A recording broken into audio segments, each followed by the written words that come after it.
This is Lisa from Mobile Tech Review, and today we're going to look at another new Samsung tablet in the Pro line. This is the Samsung Galaxy Tab Pro 8.4. As you might guess, 8.4-inch display, incredibly high resolution, fastest 8-inch tablet you can get in the world of Android, and we're going to look at it now.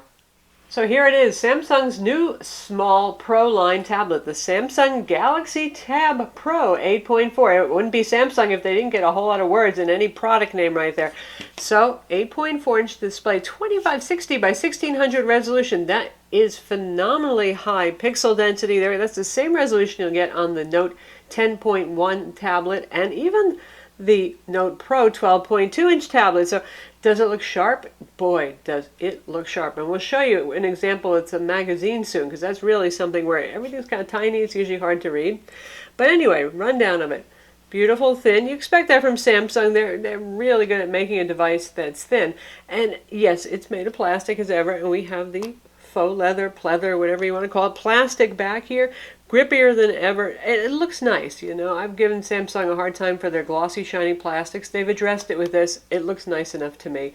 Feels nice. It's rigid. It doesn't look cheap in any way whatsoever, and it's not cheap. This is $399 for the Wi-Fi only version with 16 gigs of storage. You can also get it with 32 gigs of storage, and who knows, there'll probably be a 4G LTE version at some point. Samsung has not announced that yet. Inside we have Qualcomm Snapdragon 800 quad-core CPU, 2.26 gigahertz. We've seen that on flagship phones. So far it's not made it to many Android tablets, so that makes this one of the fastest Android tablets that you can actually buy. A lot of speed in here, so that's pretty compelling. So if you're saying, well, gosh, I think it's kind of expensive, well, you're also getting a lot of nice stuff in here, aren't you? You know, you can get tablets for less money, but you're not going to get that display, that CPU, so on, and all of Samsung's custom software will go into. So 8 megapixel camera on the back with an LED flash, pretty much like all the 8 megapixel cameras that Samsung makes in terms of quality. It's not bad, it's not absolute perfection either. A lot of software features, we'll show that to you. On the top right here, our combo headphone mic jack. Micro SD card slot right here, yay, expandable storage. That's something it has against the Nexus tablet, since Google doesn't like expandable storage. And yes, you can put apps to SD card because Samsung has hacked Android to bring that feature back. Stereo speakers on the bottom. We would still love to see these speakers being one on each end. One on this end, one on this end for a little stereo separation when you're holding it in landscape mode, which you probably would be doing when you're watching a video. Oh well, you don't get that here. USB 2.0 port here. We don't get the 3.0 port that we see on the Note Pro 12.2. or on the Galaxy Note 3 for that matter. All it does is speed up transfers if you're copying stuff from your PC to the device anyways. It's not the most important thing. IR window right here. This is for the AV remote control. It's an IR blaster, so you can control your home theater gear using Samsung's Watch On program. Volume controls, your power button, all the normal stuff. On the front we have a 2 megapixel camera above the display. The usual Samsung new AG sounds that it makes, and here at the bottom you can see physical home button, clicky movie kind of home button, and capacitive buttons for back and for multitasking. No, not a menu button, it's the multitasking button. As you can see, they light up for a minute. It's backlit and you can control the duration. Obviously, portrait and landscape mode available on the home screen here. This runs Android 4.4 KitKat, latest version of the operating system, with the latest version of Samsung software, which they were referring to as their magazine UX. UX stands for user experience. So we get a big old traditional Android widget here. It has the clock, it has the weather, you can track stocks, you can see your calendar appointments. It's certainly the most improved ever home screen widget I've ever seen. And we have the magazine UX right here. Like, so I've just added a Samsung Watch On widget, for example. And we've got one here for the built-in Handcom Office. It's another nice feature for the Samsung Pro tablets. You get Handcom Office, which is Office on steroids for mobile devices. Mobile Office versions usually lack lots of the advanced features that you'll see on desktop MS Office, for example. You got a lot of them here. It's really very impressive. There's a mail widget. There's your calendar widget. If you make this bigger, it'll also list your next appointments. And then Flipboard style content right there. And you can choose which stuff that you're going to have here. You can do that, for example, squeeze in, and then you can see what you can choose from. And this is all standard kind of Flipboard content, new and noteworthy business, arts, and culture. And then you can choose social networking, and then applications. So all of the stuff, all of the kinds of tiles that we saw at CES are not here yet. I do not know if they're going to come to the device. It would be nice if they did, certainly. And if we go this way, here it is, regular old Flipboard. Speed on the device is pretty good. Samsung has controlled TouchWiz and made it a lot more low-key. You can see the icons have all gotten flat, and they've gotten rid of the skeuomorphism. All this is kind of flat. They still use their tabbed interface for settings over here, so you'll have to remember which tab they put under what stuff, but it's pretty good. I mean, everybody loves to accuse TouchWiz of lag. This feels pretty quick. Of course, with the Snapdragon 800 in here, it should be pretty fast. No matter what screen you're in, you always have your application launcher shortcut drawer here, standard stuff. You have your apps, you have your widgets. You can look at just things that you've downloaded. Pretty normal stuff there. The icons are nice and tame. Again, not too Hello Kitty anymore, which is a nice thing. And yes, you can do traditional Android widgets too. We have the Flipboardy screens, and you can get rid of these also if you don't want them, except for the main Flipboard screen. But for example, you can get rid of every single one of those if you want it, or if you like it, cool, it's there for you. But obviously, we can have Android widgets too. If we press and hold, you can see things I can add, folders, apps, and widgets. Say I want to add a whole new page. There's a new page. Press and hold. I'm going to add just a straight Android widget right here. And I have the Sochi Olympics app installed that Samsung makes, and let's just put that over here. And then there it is. So, nice, customizable, everything you expect from Android. You're not stuck with just the magazine UX, just in case that's not the thing that you love. Just like the Note Pro 12.2 that we reviewed, the Pro means they think business users might be interested in this product. And so we have things like WebEx, we have Remote PC, we have e-meeting installed in here. You get 50 gigs of Dropbox storage with this, which is pretty nice as well. So some business-oriented stuff here. This does not have an S Pen. No digital pen here. You're still looking at the Note 8.0 if you want that, which is getting a little old by technology standards now. We'd love to see that updated or see this available also with the pen because it's a really handy tool. Anyway, speaking of stuff like that, let's go to Remote PC. And we have a desktop gaming PC connected. And I will enter my password. And there it is, Windows Desktop. My PC happens to be running at 1920 by 1080, which is actually lower than the native resolution of the display. So everything certainly fits on here just fine. Now, you might end up wanting to use a keyboard and a mouse with this, and this does support USB host. If you get a USB on-the-go dongle adapter, you could do that, or you could use Bluetooth as well. But you can tap and launch things, and there's a web browser right there. And there's our web page running in IE10 on the desktop. Now we have this kind of annoying scroll thing that we use over here instead of dragging on the thing on screen. So there it is. If you had a need to get a file from your desktop to use a remote networking program, anything that's not going to run on your Android, you could do it. It's not as easy as actually using Windows PC, obviously, because you're doing it through the emulation on the screen here, but it does work. Games, sorry, Steam games, anything that takes over full screen is not going to work, but anything that runs in a window, it will work. That means even if you want to run something like Adobe Photoshop, you could do it. The tablet has dual-band Wi-Fi, 802.11ac, and Bluetooth for networking. Again, this is not an LTE version. At some point, maybe Samsung will announce that. Not here yet. You get both the Internet WebKit web browser on here and Google Chrome. Of course, you can install the web browser of your choice. Adobe Flash Player, no more for Android. If you want to sideload it and use it with something like Boat Browser, you can go ahead and do that, but not pre-installed on the device. How about available storage? On our 16 gig model, we've installed one big fat game, Real Racing 3 on there. So we're using up some of the internal storage. As you can see, we have 7.38 of our 16 gigs available right now, and we've used up about 3.2 gigs of that installing our own applications. So call it about 12 gigs free out of 16 when you first buy the device.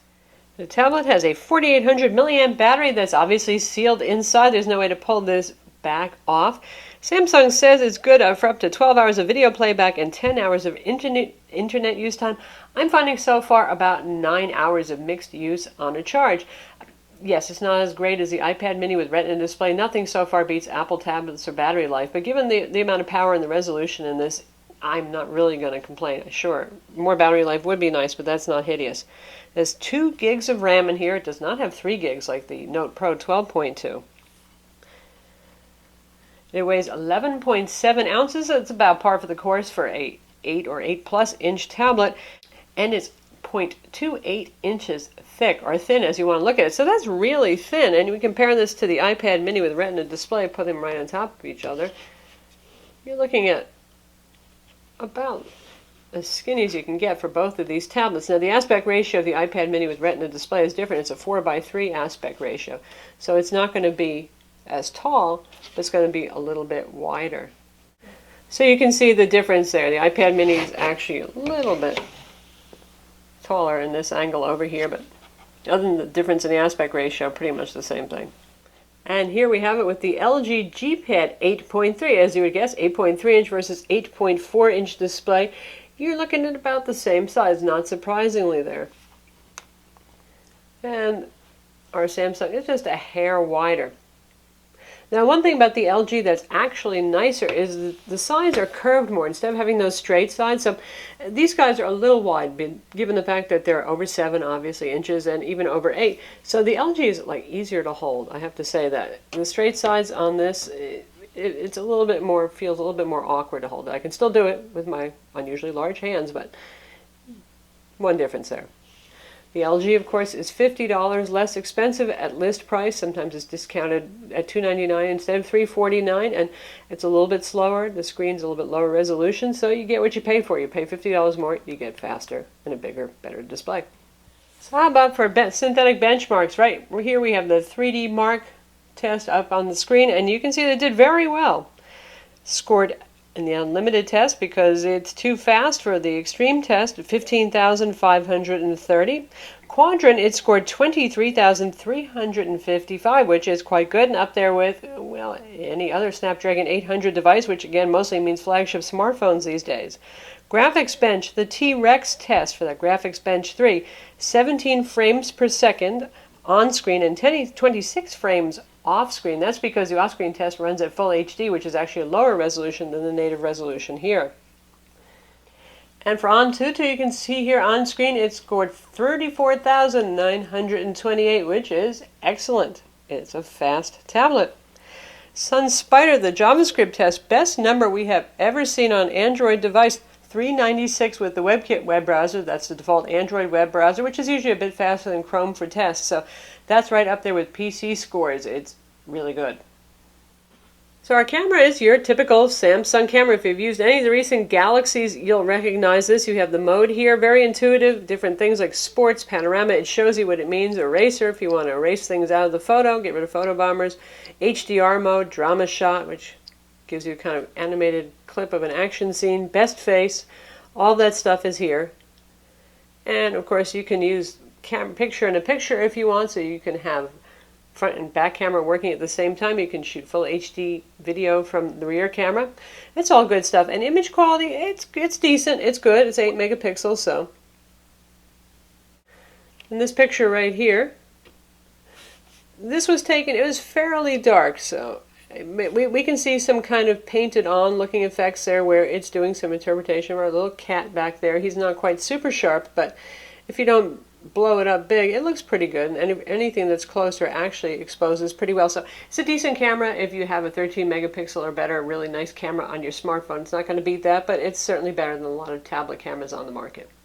And it's also similar to the other Pro model cameras. They're all using the same module, the Note 10.1 2014 edition. You're getting the same camera on these. Here's the on-screen keyboard. You even get little arrow keys for right and left. It doesn't have the kind of sculptured 3D look that the Note Pro 12.2 has. That's okay with me. You don't need that. It's nice, big, roomy. I love having the alternate key press symbols going on here.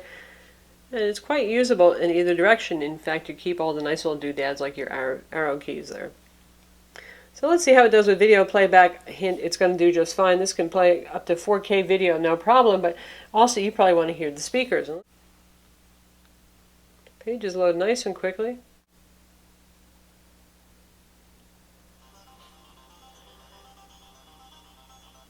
From Mobile Tech Review, and today we're going to look at something media kind volume of needs to go refreshing. up. Lately, There we it's been go. a whole lot of Windows products. Much a lot of better. manufacturers are trying out Windows tablets this year. Of course, phones, but now we've got an Android tablet here. Finally, the LG G Pad 8.3. Kind of a weird name, Okay, but hold a it very here. nice tablet. And we're going to look at it now. So this is It the actually doesn't mute that much, which is kind of neat design there because, of course, you tend to hold it with your hands over here. So for an 8-inch tablet, that's not too bad at all. It's not super duper loud, it's not super duper full, but it's not bad either. Next, we'll look at Handcom Office because it really is a special treat as such things go on a mobile OS device. We have a little Magazine UX widget here that can either view something that's already on here, and you can see you can either use the viewer or the actual editor. We'll use the editor in this case for PowerPoint presentation. That's a lot of tools. My God, look at all that stuff there for formatting and inserting. And if you tap there, it changes all of your menus over here the way it should be. Drop-down menus really don't make sense with touch devices, so it changes your ribbon dynamically. So quite a lot of features there. Let's check out the MS Office compatible. Next. And again, the same thing with the ribbon interface. More fun if you have a Bluetooth keyboard clearly for serious data entry. So in the edit menu, all sorts of formatting styles, insertion, pictures, clip art, camera, freehand drawing. There's just a lot of stuff here. It's very, very capable, and it handles Office documents that I brought over from my PC very well. So nice job here for those of you who need more serious Office capabilities. It's definitely here in Handcom. Best thing you can ever find on mobile OS for now. And now to test out gaming, we'll use Real Racing 3. It's really nice looking screen. Very high resolution, very sharp.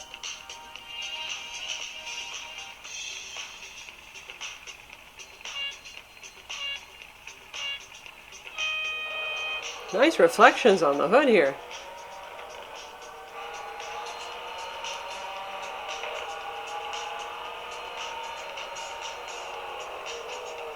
And we'll bump our way through the Camry Solaris. Very smooth, really, really nice. Very easy to play. It really makes a difference when you have a fast device how much easier this game is to play. A little slower on the curve there. Picking up. Plays great, looks great. It may be a pro device, but believe me, if you want to use this for gaming, it's great. So lastly, to show you how sharp this display is, this is Google Play Magazines, or newsstand as they call it now, and everything is just tack sharp. The colors are very nice. This is tiny text here, and it's really very readable without zooming. And even in person right here, these little books that are stacked, you can actually read the words on the spines very easily. You see it as we're zooming in. It's not readable on the LG G Pad 8.3. It looks kind of a little bit fuzzy. So yes, this is really, really a very nice display. Of course, obviously with 2560 by 1600 resolution here, which used to be pretty darn impressive for a 10-inch tablet, now on an 8.4-inch tablet, really, text is just fantastic looking. And pictures are pretty nice looking too. Obviously, there's a lot of pictures in this magazine. Let's see if we can get to some article text here finally. And here we have a page with actual text on it. Really, again, even though it's tiny, pin sharp and quite readable on this. Nice looking. And also the whites are white. Our video camera might change the color balance a little bit, but honestly, it's a nice white looking screen. No blue tint, no yellow tint, just actual nice sharp whiteness. So great for reading of any kind too.